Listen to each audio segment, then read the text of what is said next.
मलीर में मंशियात जे विकिरे ख़िलाफ़ super highway दुंबा ॻोठ में स्कूल के शागिर्दनि उस्ताद सियासी समाजी अॻवाननि पारां रैली कढी वई।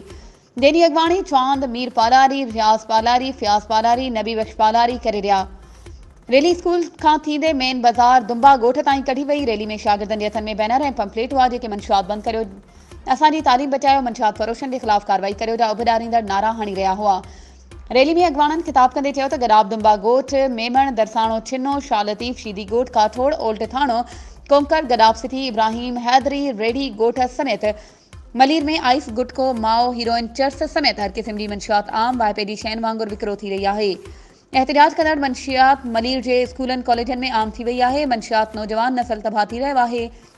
उन्हनि एसएसपी मलीर IG सिंध खां मुतालबो कयो त दुंबा ॻोठ मंशियात फरोशनि ख़िलाफ़ कार्रवाई करे नौजवान नसल खे बचायो वञे। वधीक ख़बरुनि ऐं अपडेट्स जे लाइ असांजे चैनल खे सब्सक्राइब कयो ऐं हा, बेल आइकन खे प्रेस करणु न विसारिजो त जीअं असांजी हर नई अचण वारी वीडियो तव्हां ताईं पहुचे।